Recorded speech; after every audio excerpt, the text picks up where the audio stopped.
Nuestro próximo tema, Venezuela, la última información con relación a lo que está aconteciendo en Venezuela. Para eso está con nosotros aquí en el estudio Alfredo Ortega, politólogo. Buenas noches, gracias por acompañarnos y también le damos la bienvenida, nos acompaña desde Caracas, Venezuela, Alfredo Llanes Mondragón, periodista del Universal de Caracas. ¿Qué tal, Alfredo? ¿Cómo estás? Hola, muy buenas noches, Félix, Alfredo, buenas noches. Quiero comenzar contigo, Mondragón, desde Venezuela, y te voy a decir Mondragón y Alfredo, porque si no, no van a saber a cuál de los Alfredos me dirijo. Llanes Mondragón, cuéntame la última información de Venezuela, ¿qué puedes darnos? Bueno, son múltiples. Quizá pues el contraste que se está viviendo en este momento en el sur del hemisferio, pues Nicolás Maduro, el presidente en ejercicio, está haciendo una gira por Uruguay, Argentina, Brasil, y también diputados de la Mesa de la Unidad Democrática y representantes del Comando Simón Bolívar hacen lo propio. Casualmente, en el día de ayer en Uruguay coincidieron Maduro y Leopoldo López y algunos diputados, y en el día de hoy pues más o menos lo mismo, Maduro reunido con la presidenta Cristina Kirchner y Leopoldo López y algunos parlamentarios, entre ellos Nora Bracho, una de las agredidas en la Asamblea Nacional el pasado 30 de abril, pues reuniéndose con parlamentarios argentinos, con gremios, con sindicatos, con voceros políticos, pues presentando lo que cada uno considera que es la verdad de cuanto acontece aquí en Venezuela. Se dice que la gira esta de Maduro por esos tres países que estabas mencionando en temas de seguridad se monta alrededor de $1 millón. Bueno, eso es un dato que ha proporcionado el diputado de la Asamblea Nacional, Carlos Eduardo Berry Beitia, basado pues en las partidas que son públicas y también en algunos contactos que tiene en la Cancillería. Se habla de $1 millón porque a Maduro lo acompaña una comitiva de alrededor de 100 personas. Se ha alojado en hoteles que poco tienen que ver con su característica, al menos su autocaracterística del presidente obrero, y en consecuencia, pues bueno, se llegan a estos montos que, digamos, hacen languidecer a una sociedad venezolana que no tiene divisas, una sociedad venezolana que en este momento es testigo de la escasez hasta del papel higiénico. Alfredo, hemos estado hablando aquí en el programa en diversas ocasiones de la detención del estadounidense, dicen que es un espía, Timothy Tracy, un joven que estaba filmando una manifestación en la que, por cierto, había un general retirado, el general Antonio Rivero, que estaba explicándole a los jóvenes cómo no ser víctimas de la violencia, y los dos pues fueron víctimas precisamente de eso, de la violencia, y están arrestados. En el caso del estadounidense, y yo repito, insisto, lo he dicho ya en varias ocasiones, pudiera convertirse en el Alan P. Gross venezolano, y lo pueden tener como una pieza de negociación hacia Washington. ¿Qué piensas de esa movida? Bueno, Venezuela es el país donde todo es al revés. Los buenos son malos, los malos son buenos. La oposición pide reconteo de votos y es golpista. El gobierno es supuestamente democrático, pero niega el reconteo. A estos dos de miembros de la CIA, al general retirado y también al camarógrafo estadounidense. Eso es absolutamente ridículo, Félix. No hay ninguna... no tiene ningún asidero en la realidad esa acusación. El general Rivero, un general probo, un general... Ahí estamos viendo, perdóname, imágenes precisamente del documental que filmó este camarógrafo mientras estaba en Venezuela. Un general que goza de todo el prestigio dentro de las Fuerzas Armadas. Su gran pecado fue decirle a Hugo Chávez que sacara a los cubanos de las Fuerzas Armadas. Y este supuesto amigo, que no puede ser un amigo quien te cita a conversar contigo y luego te hace una emboscada para ponerte preso. Este general que está acusado de narcotráfico, Rodríguez Torres, que es ahora el ministro de Interior y Justicia. Es decir, esto no tiene ninguna, digamos, correspondencia con la realidad. Hoy Maduro, otra vez en Argentina, acusó a Bush del golpe del 2002. Una cosa absolutamente ridícula. No olvidemos que Hugo Chávez anunció 20 o 30 veces que lo querían matar y no tenemos los venezolanos la primera prueba de que eso haya sido cierto, ¿no? Estos son presos políticos de ahora el régimen de Nicolás Maduro. Llanes Mondragón, ¿hay datos específicos documentados de presos de conciencia? ¿Cuántos presos de conciencia hay en Venezuela?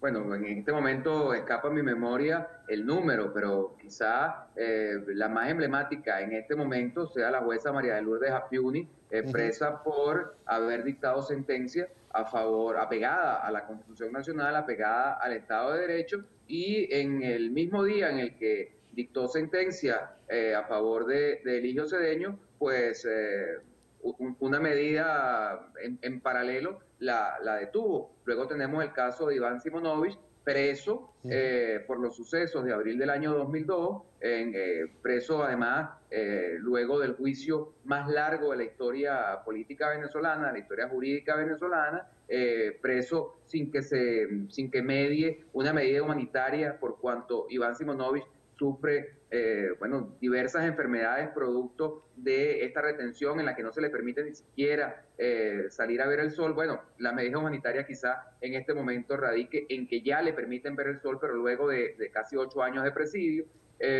Quizá esos dos sean los más emblemáticos, pero evidentemente hay muchos. Hoy mismo me comentaba la reportera destacada del Universal en el estado Táchira, cómo se iniciaba una persecución contra un estudiante del estado Táchira, sindicado por el mero hecho de haber salido a protestar el 15 de abril, porque él cree firmemente que Enrique Capriles Radonsky ganó las elecciones del 14 de abril. Digamos más o menos el mismo guión que aplicaron con Antonio Rivero y que tienen estipulado para aplicar contra Leopoldo López, contra Enrique Capriles, contra Freddy Guevara, contra David Esmolanqui, es decir, contra el propio Antonio Ledesma, quien acusan de haber propiciado los hechos del estallido social de Caracas en 1989, endilgándole a él la jefatura de la gobernación de Caracas cuando en ese momento no era gobernador, simplemente era diputado y no tenía ningún tipo de gestión de poder. Es decir, aquí hay una cantidad de presos de conciencia que existen y una cantidad de presos de conciencia que probablemente existan más adelante, porque te quiero recordar, Félix y Alfredo y a la audiencia de América TV, que está en pleno vigor una comisión especial de la Asamblea Nacional que estudia los hechos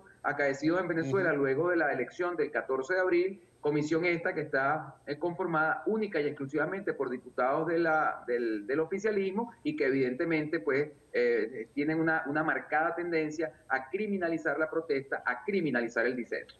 Volviendo con el tema del estadounidense, de Tracy y también del general Rivero, dentro de Venezuela, ¿qué se dice de estos casos? Además, el general está o estaba en huelga de hambre. ¿Qué puedes decirnos al respecto?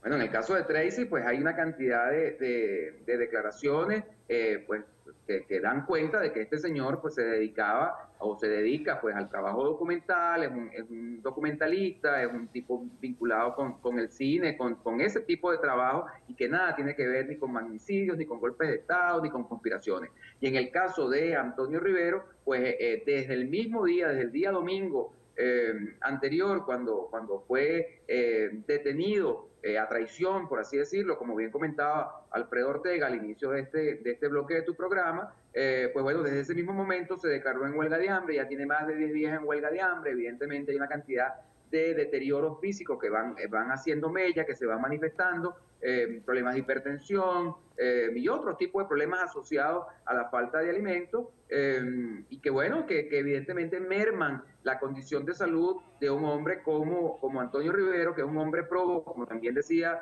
Alfredo Ortega, y que ahora está a merced de un grupo de personas que quiere conseguir delito en cualquier circunstancia, aun cuando haya evidencia de que no existe tal delito. Tan es así, Félix y Alfredo, en ese momento, en ese lugar, en la Plaza Altamira de Caracas, no ocurrió ningún tipo de problema, no hubo absolutamente nada que lamentar allí. De hecho, el video que veíamos hace minutos ahí en la transmisión era un video donde Antonio Rivero llamaba a la paz, llamaba a no caer en los temas de violencia. Es exactamente lo mismo que le quieren aplicar a Enrique Capriles.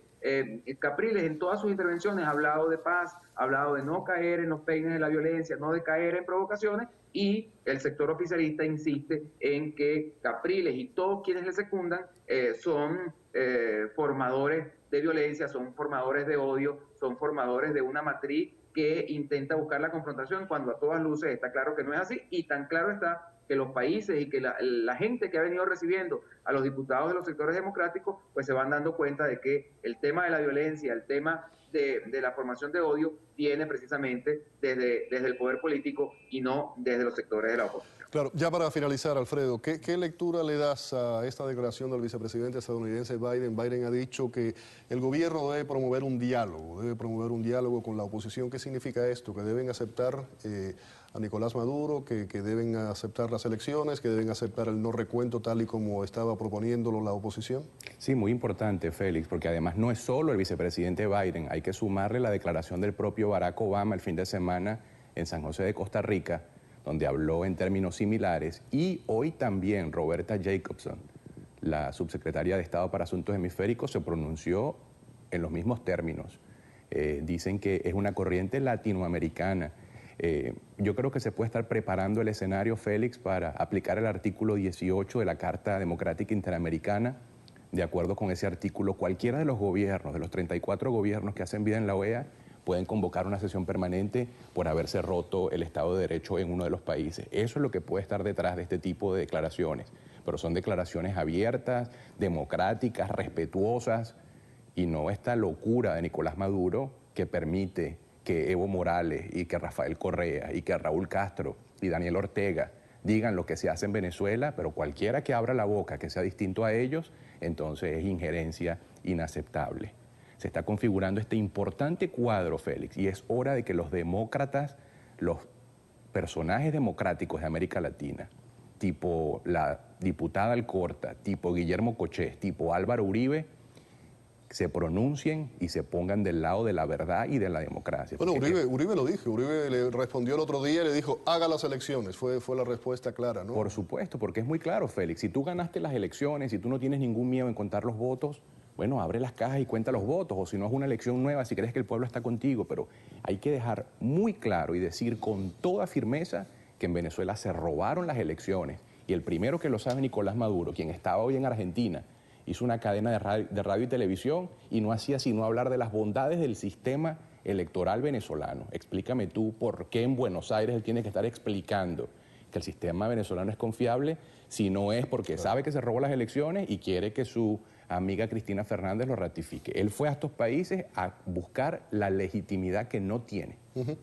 Alfredo, gracias por haber estado aquí en el programa nuevamente. También muchísimas gracias a Alfredo Llanes Mondragón, periodista de la Universal, nos acompañaba vía Skype desde Caracas, Venezuela. Vamos a la pausa. Al regreso, el presidente Obama asegura que Bashar al-Assad va a perder el poder en Siria, pero ¿por qué ahora Estados Unidos no quiere participar directamente en el conflicto? Hacemos el análisis a continuación.